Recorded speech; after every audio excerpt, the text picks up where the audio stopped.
Hello students, welcome back. और आज हम एक इम्पॉर्टेंट सेल ऑर्गेनेल देखने वाले हैं जो है न्यूक्लियस। हम जो न्यूक्लियस का आज स्ट्रक्चर स्टडी करेंगे वो यूकैरियोटिक सेल्स के हिसाब से होगा। यूकैरियोटिक सेल में जो वेल डेवलप्ड न्यूक्लियस होता है वो हम आज स्टडी करने वाले हैं। और प्रोकैरियोटिक सेल्स में भी न्यूक्लियस होता है बट उतना डेवलप नहीं होता, उसके अराउंड मेम्ब्रेन प्रेजेंट नहीं होती है, उसको न्यूक्लियोइड बोला जाता है। ओके, सो ये जो न्यूक्लियस है ये बहुत इंपॉर्टेंट है।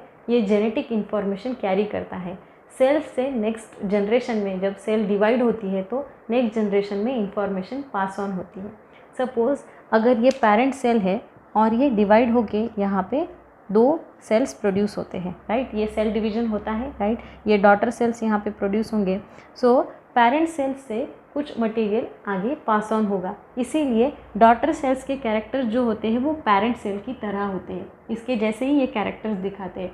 तो ये जो जेनेटिक मटेरियल पास होता है वो न्यूक्लियस में प्रेजेंट होता है, ये क्रोमैटिन मटेरियल पास ऑन होता है। सेल डिवीजन के पहले ये क्रोमैटिन मटेरियल रेप्लिकेट होता है और आगे सेल्स को पास ऑन किया जाता है, राइट।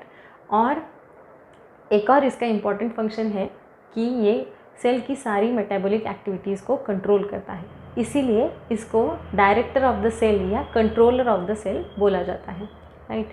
सो न्यूक्लियस की डिस्कवरी कैसे हुई वो देखते हैं। एज अ सेल ऑर्गेनेल इसको डिस्कवर किया हुआ है रॉबर्ट ब्राउन इन्होंने, और इसके अंदर का जो क्रोमैटिन मटेरियल है वो फ्लेमिंग इन्होंने डिस्कवर किया, राइट।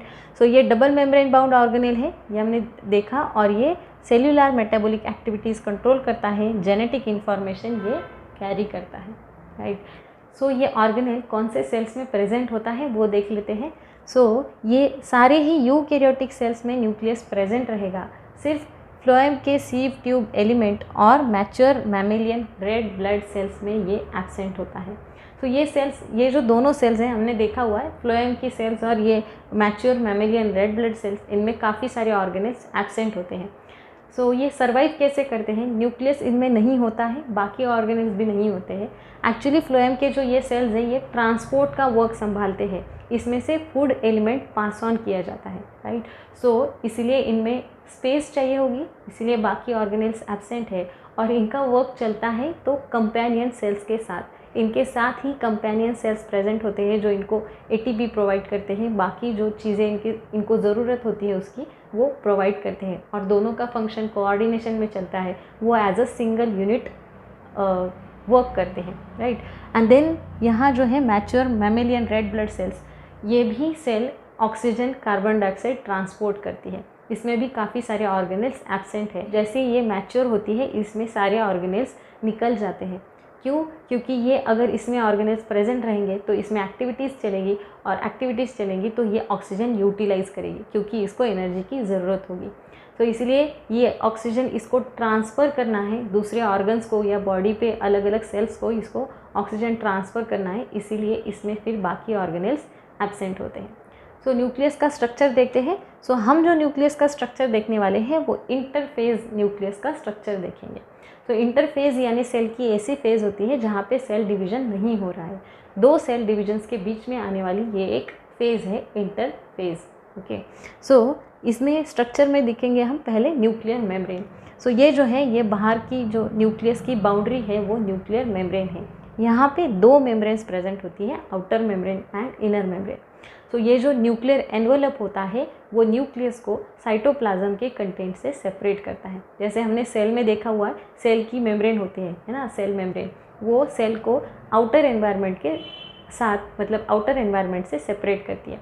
वैसे ही यहाँ पे न्यूक्लियर मेम्ब्रेन न्यूक्लियस को साइटोप्लाज्म से सेपरेट करेगी क्योंकि उसके सराउंडिंग में साइटोप्लाज्म प्रेजेंट है। देन नेक्स्ट है न्यूक्लियर मैट्रिक्स। जैसे सेल का साइटोप्लाज्म होता है वैसे ही न्यूक्लियस में भी कुछ मटेरियल प्रेजेंट है जिसको हम बोलेंगे न्यूक्लियोप्लाज्म। इसमें क्या होगा, इसमें अभी न्यूक्लियोटाइड्स, न्यूक्लियोसाइड्स प्रेजेंट होते हैं जो डीएनए या क्रोमैटिक मटेरियल फॉर्मेशन में जिनका रोल होता है, राइट। और इसमें एटीपी प्रेजेंट रहेंगे, राइट। देन नेक्स्ट देखते हैं, इसमें आता है क्रोमैटिन मटेरियल। ये जो है ये थ्रेड लाइक स्ट्रक्चर हमें दिखाई दे रहा है, ये क्रोमैटिन मटेरियल है। अभी chromatin material spreaded thread like form में प्रेजेंट है, बट जब सेल डिवीजन होता है तब ये क्रोमैटिन मटेरियल कंडेंस होता है। समझो ये हिस्टोन प्रोटीन्स है इस तरीके से। सो इन हिस्टोन प्रोटीन्स के अराउंड वो इस तरीके से कॉइल होता है और वो कंडेंस होता है ताकि सेल डिवीजन के टाइम पे वो इक्वली दोनों सेल्स को डिस्ट्रीब्यूट हो सके, राइट। सो ये जो क्रोमैटिक मटेरियल है यही जेनेटिक इन्फॉर्मेशन कैरी करता है, DNA, RNA, then histone, non histone proteins, ये सारे इसमें प्रेजेंट होते हैं। ओके, सो नेक्स्ट है हमारा न्यूक्लियोलस। सो न्यूक्लियोलस जो है यहाँ पे प्रेजेंट है, ये डार्कली स्टेन्ड स्ट्रक्चर हमें जो दिखाई दे रहा है ये न्यूक्लियोलस है।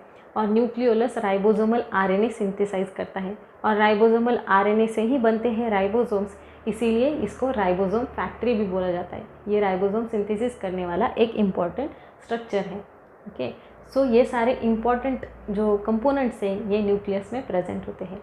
ये सब कुछ था न्यूक्लियस के बारे में।